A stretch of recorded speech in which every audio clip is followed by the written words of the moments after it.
Good evening and welcome to Unity Books. We are delighted to be hosting the launch of Catherine Munro's Spilt Milk Yoga tonight. Catherine will be speaking shortly, but to start things off and to officially launch the book, let me welcome to the microphone former political journalist and lawyer Linda Clark. I wanted to explain why I'm here, which I'm not really sure why I'm here because I don't know Catherine, and to be honest, she doesn't know me. But she has a lot of pluck, and she contacted me out of the blue and said, "You might remember me," which was a presumption, and if you do, would you like to launch my book? And I said, I don't know who you are, I don't remember you, who are you? And I don't want to launch any book really, because I'd have to read it, and haven't got time to read it, because I'm busy. And anyway, the great thing about being a working mother, because I think I should tell you I'm a working mother, is that generally one of the reasons we get into so much trouble, and one of the reasons why this book might be very useful for working mothers, is that we very seldom say no. So, here I am, and I should say that the reason that we did kind of have a crossing of paths is that we met through my radio program a long time ago. So in a previous life, when my children were very small and now they're 14, I hosted the 9 to Noon radio show on National Radio, which is now hosted by the very lovely and marvellous Catherine. And when I was doing that program, it was a sort of a shocking time in my life. I was old and I just had twins. So that's not really the perfect combination. And my children had been born in Auckland, and at that time I was working in television, and the minute that I had 2 babies, I had this brilliant idea that I'd have one baby and I'd just strap him or her to my back like an accessory and just motor on through, untrammeled. My ambition would continue and life would go on. It would be great, and this baby would just be compliant and happy and sit in its little back on the backpack, and we'd just roar into life. It would be great. But then I was having twins, so that plan sort of fell apart quite quickly. And when my children were born, I moved back to Wellington and took on that radio job, and I went back to work to do that program when the boys were, they'd just turned 5 months. It was their 5-month birthday, and it was an absolute disaster. Not for listeners, because they quite liked the show, but for me personally, it was just it was 4 years of just misery and hell, and principally because it's really, really hard being a new mother of twins and doing a big new full-time job which has a public profile and a lot of expectation. So I used to do quite a lot of interviews with people about mothering and issues like that, because it was really interesting to me, but also because we discovered that the audience really liked those interviews. And after one of those interviews, Catherine wrote this email to the program. Now, before you think, my God, that woman's incredible, she's kept all those emails, we put it straight in the bin, but Catherine kept it. And so she sent it to me by way of an introduction to say that we did have this strong bond and connection. So the email begins with her being extremely flattering to me, which is, always a way to mean that your email will be read on air. But anyway, we didn't even read it on air, we just literally threw it in the bin. Anyway, she says, "As a mother of 2 young children, the valuing of my work as a mother by others and myself has been the biggest area of difficulty for me." So at this time, Catherine has a 2-year-old. "I'm a highly educated woman with an established career. When I became a mother, I found myself in a profound state of conflict. Having feminist tendencies, I knew I had the choice to have children or not, and I had chosen to go ahead and do it. I knew the value of being with them and wanted to be with them to give them the best start in their lives. As a mother, I worked harder than ever, learned more than ever, doing work I knew was the most valuable I could ever hope to do. Yet why did I feel so unsatisfied in myself? Why did my life feel so full of drudgery? When I got through difficult days well, or even really well, when I engaged thoughtfully with parenting and mothering issues, achieved excellence in problem solving, human relations or time management against the odds, why did I feel so unrecognised?" That is as appropriate and worth reading out on air, as you will, now in 2016 as it was in 2005 when it was written. In 2005, when I got that email, I was on the verge of resigning, and in fact I did resign not long after that, because it was just too big a load. And that sense of being unrecognised at the key job, the mothering job, even at the same time as you're getting uber recognised for the public job, was a tension for me and a real cause of stress. And in a way, I wish that I had had this book at the time. I'm just going to say lastly before I launch this book, what Catherine said in that email is so true, because there is something odd about the way we value, about our values, our societal values. And it's not just in our society, it's Western values, but there's something very odd about the lack of recognition and the lack of support for mothers. At the heart of it, it's because we have a society that's not particularly friendly to children. I mean, we love children when they're in advertising kind of guff, because they look so cute and lovely, and they have little bottoms that, you know, look attractive for advertising nappies and soft products and so forth. And we love little babies' faces, and we love shots of mothers and babies when we're either advertising to try and sell a commercial product, or we're trying to sell a Woman's Weekly or a New Idea magazine, and we put them on the cover. But other than that, we don't really like children a lot, I think. We don't really value children a lot. And because of that, we don't value those key people in our society who are the mothers who raise those children and who spend time with those children. So when you're a mother, you feel blamed, you feel undervalued, you feel overlooked, you feel frustrated, you feel angry with yourself, you feel angry with everybody else. It's as if you can't do this job well, because you never really get recognised for the bits you do well. And when you do fuck it up, for want of a better word, and we all do that as parents, you just feel that you're letting everybody down, just everybody down.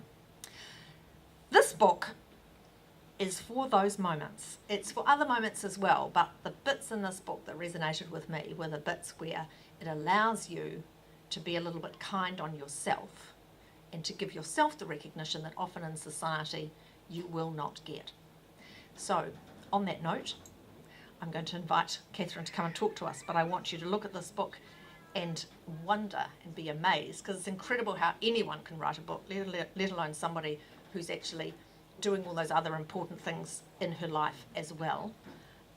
But this is the book. It's Spilt Milk Yoga Motherhood, and give it a round of applause.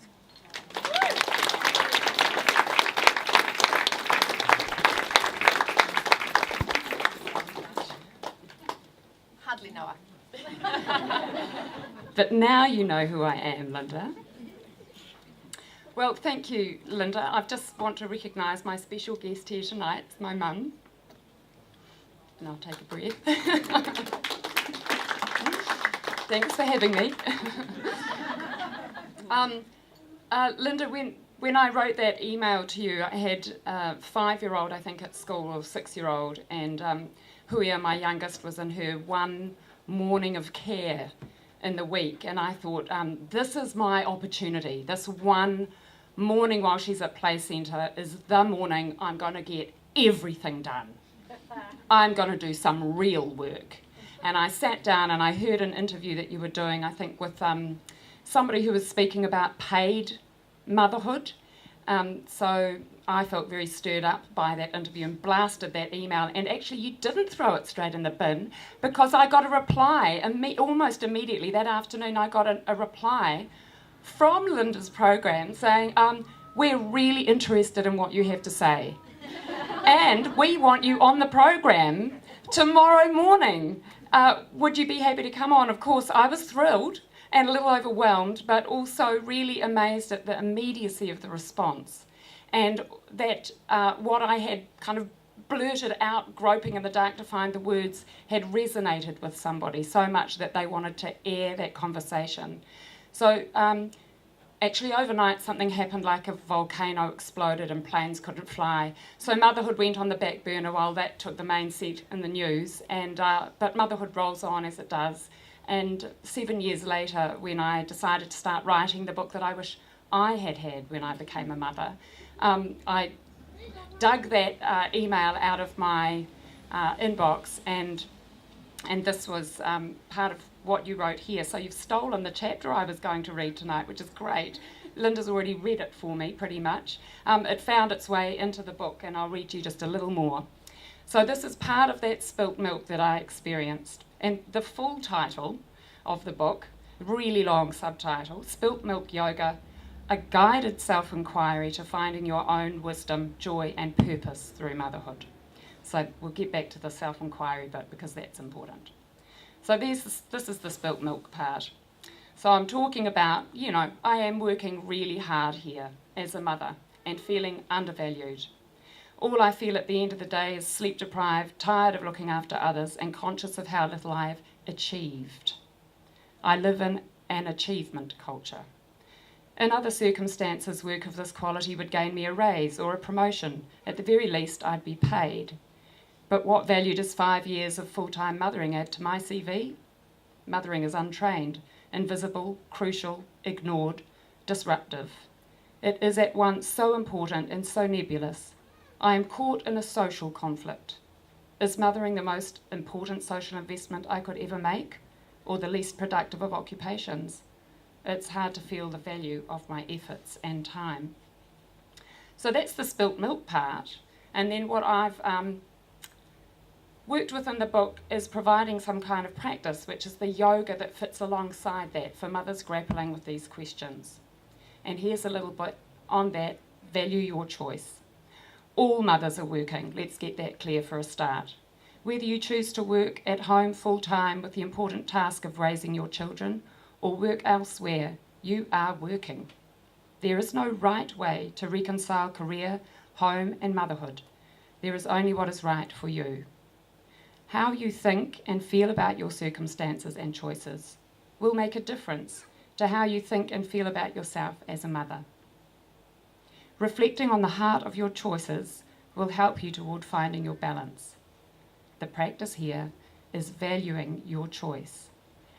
Being conscious of what choices you are making and why creates alignment between your choices and what matters to you. To be conscious and responsible for your choices paves the journey to self-knowledge. And then there's a third part in each of the chapters, which is the self-inquiry. And self-inquiry is the key practice in spilt milk yoga, and indeed in yoga and many other traditions. So some of the questions here around valuing your choice. What choices have you made about how you are doing motherhood? Why did you make these choices? What do you value most about what comes from these choices? What do you find challenging that comes from these choices? What would you like to adjust in how you are doing the job of motherhood? Choose one thing. If you made one small step toward this today, what would it be? And there's space to write and think.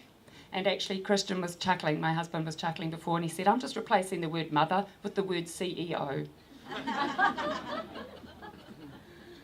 And just to finish, I want to tell you a story about selling the first book that I've ever sold in Australia on Sunday. And I was in an Uber on the way to Sydney Airport, and Mark, the Uber driver, got chatting with Christian, my husband, and said, so what do you guys do? And Christian introduced his work and then introduced me. He said, oh, and Catherine's just written a book about the spiritual journey of motherhood. And I squirmed a little bit because that's not quite how I would describe the book, especially to this ochre bloke driving the Uber.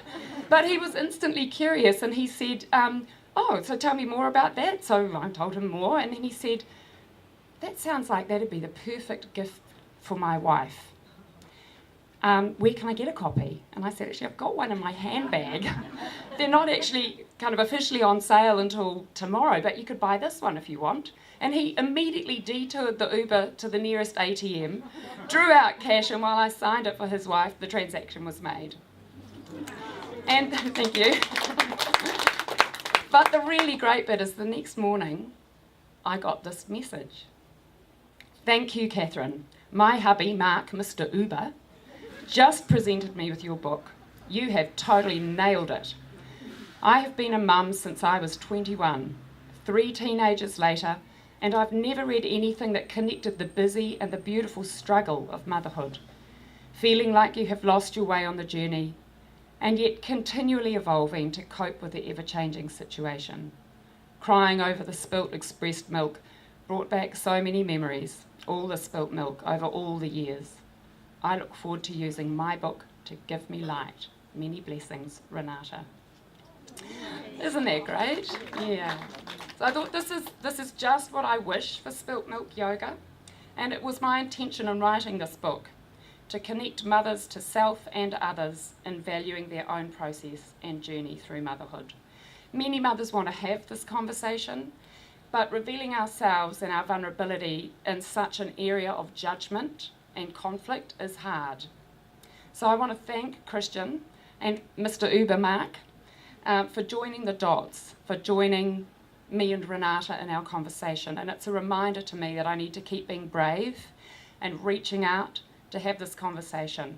So the book is part of the conversation, and then there's another component to this conversation, which is the work that I'm going to start piloting with mothers alongside the book. So I just want to do a little thing now. Just hands up if you are a mother. Great. I'm really curious about what percentage of New Zealanders are mothers, actually, and I can't find it anywhere.